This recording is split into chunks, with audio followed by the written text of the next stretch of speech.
दोस्तों, RD coaching classes में आपका स्वागत है। आज हम पतंग चैप्टर से पतंग चैप्टर जिसके रचयिता आलोक धनवा है से एक काव्यांश आया आपका। सबसे तेज बौछारे गई भादो गया, सवेरा हुआ खरगोश की आंखों जैसा लाल सवेरा। शरद आया पुलों को पार करते हुए, अपनी नई चमकीली साइकिल तेज चलाते हुए, घंटी बजाते हुए जोर जोर से, चमकीले इशारों से बुलाते हुए पतंग उड़ाने वाले बच्चों के झुंड को। अब इसमें संदर्भ क्या है? ये प्रस्तुत पंक्तियाँ हमारी पाठ्य पुस्तक, जैसे मैंने अभी नाम बताया था आपको, किसका? पतंग। किसकी? आलोक धनवा। तो प्रस्तुत पंक्तियाँ हमारी पाठ्य पुस्तक आरोह भाग 2 में संकलित कविता पतंग से उद्घृत है। इस कविता के कवि आलोक धनवा है। आपको इस प्रकार से ये संदर्भ तैयार करना है। उसका फिर प्रसंग क्या है कि प्रसंग किसके बारे में? तो पतंग के बारे में, प्रकृति के सौंदर्य के बारे में है। और जो बोल रहे हैं कि इशारा से बच्चों को एक दूसरे से बुला रहे, तो बाल सुलभ चेष्टाओं के बारे में या क्रीड़ाओं के बारे में है। प्रस्तुत पंक्तियों में कवि ने मौसम के साथ प्रकृति में आने वाले परिवर्तनों व बालमन की सहज व सुलभ चेष्टाओं का सजीव चित्रण किया है। अब व्याख्या। कवि कहता है कि समय के अनुसार ही ऋतुओं का आगमन होता है। बरसात के मौसम में जो तेज बौछारें पड़ती थी वे अब समाप्त हो गई। तेज बौछार और भादो माह की समाप्ति के साथ साथ ही शरद ऋतु का आगमन हुआ। अब शरद का प्रकाश चारों तरफ फैल गया है, मानो अंधेरे के बाद सवेरा हो गया हो। इस समय सवेरे उगने वाले सूरज में खरगोश की आंखों जैसी लालिमा होती है। कवि शरद का मानवीकरण करते हुए कहता है कि मानवीकरण के मानव से उसकी तुलना कर रहा है कि वह एक ऊर्जावान चंचल बालक के समान अपनी नई चमकीली साइकिल को तेज गति से चलाते हुए और जोर जोर से घंटी बजाते हुए पुलों को पार करते हुए आ रहा है। वह अपने चमकीले इशारों से पतंग उड़ाने वाले बच्चों के समूह को बुला रहा है। काव्य सौंदर्य। कवि ने बिंबात्मक शैली में शरद ऋतु का सुंदर चित्रण किया है।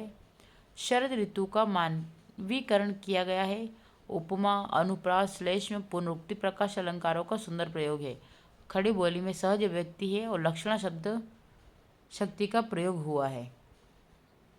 ये आपका पहला काव्यांश था। Next question important. पतंगों के साथ साथ वे भी उड़ रहे हैं, बच्चों को उड़ान से कैसा संबंध बनता है? तो कवि ने पतंग के द्वारा बच्चों की कोमल भावनाओं का परिचय दिया है। जब पतंग आकाश में उड़ती है तो बच्चों का मन भी उड़ता है। पतंग उड़ाते समय बच्चे अत्यधिक उत्साहित होते हैं। पतंग की तरह बालमन में भी हिलोरे लेता है। उनका मन भी आसमान की ऊंचाइयों को छूना चाहता है। इस काल में बच्चे रास्ते की कठिनाइयों को भी ध्यान में नहीं रखते। उस समय उन्हें न तो खतरनाक ऊंचाइयों का ध्यान रहता है और न ही उन्हें गिरने का भय सताता है। वे तो बस अपने शरीर की तरंगित ध्वनि ध्वनि पर पतंग के समान उड़ते हुए प्रतीत होते हैं। इसी समानता के कारण कवि ने उचित ही कहा है कि पतंगों के साथ बच्चे भी उड़ रहे हैं। एक नेक्स्ट क्वेश्चन है, रोमांचित शरीर का संगीत का जीवन के लय से क्या संबंध? तो रोमांचित शरीर का संगीत जीवन की लय से उत्पन्न होता है। जब मनुष्य किसी कार्य में पूरी तरह लीन हो जाता है तो उसके शरीर में अद्भुत रोमांच व संगीत पैदा होता है। उसके जीवन में एक लय आ जाती है, वह एक निश्चित दिशा में गति करने लगता है। तभी हमारा शरीर भी रोमांचित हो उठता है। मन के अनुकूल कार्य करने से हमारा शरीर भी उसी लय से कार्य करता है, अर्थात उसमें संगीत की लय जैसी मनोरम गति आ जाती है। नेक्स्ट है, पतंग के बारे में कवि क्या बताता है? तो कवि के अनुसार पतंग संसार की सबसे हल्की चीज़ है। वह रंग बिरंगी होती है। वह संसार के सबसे हल्के कागज़ से बनी होती है। इसमें लगी बांस की कमानी खपची अत्यधिक पतली होती है। तो ये पतंग की विशेषताएं बताई गई है। अब आपको इसका क्वेश्चन आता है, कवि आलोक धनवा किस दशक के कवि है? तो कवि आलोक धनवा 7वें दशक के कवि है। कवि आलोक धनवा की पहली कविता का नाम जनता का आदमी। छत से गिरने और बचने के बाद बच्चे बन जाते हैं निडर। और पतंग कविता किसके लिए प्रसिद्ध है? तो पतंग कविता बिंब विधान के लिए प्रसिद्ध है। नेक्स्ट क्वेश्चन है, उड़ने और खिलने का कविता से क्या संबंध है? ठीक है, तो कविता का उड़ने और खिलने से सीधा संबंध है। कवि की कविता में भी कल्पना की उड़ान होती है। जिस प्रकार चिड़िया एक स्थान से दूसरे स्थान तक उड़कर जाती है, उसी तरह कविता कल्पना के सहारे बहुत ऊंचे तक उड़ती है। यह काल की सीमा तक को लांघ जाती है। इसी तरह कविता फूल की तरह विकसित होती है। फूल अपनी सुंदरता व गंध से चारों दिशाओं को सुगंधित करता है। उसी तरह कविता भी मानवीय भावों से विकसित होकर समाज को आनंदमय करती है। फूलों की खुशबू सनातन है तथा कविता भी हर युग में समानता मानव मन को आनंदित करने वाली होती है।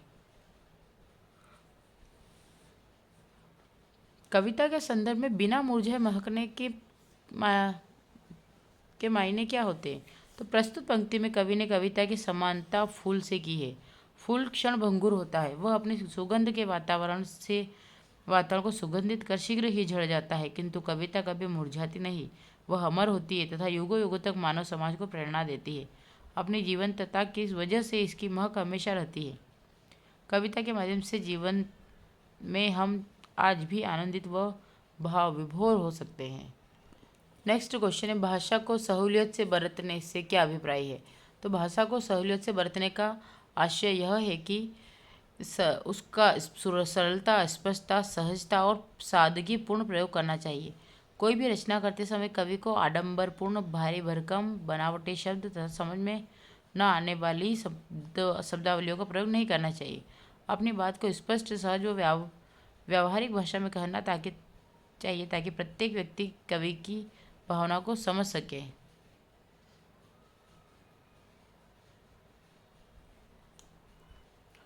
नेक्स्ट क्वेश्चन है, कैमरे में बंद अपाहिज करुणा के मुखौटे में छिपी क्रूरता की कविता है, विचार कीजिए।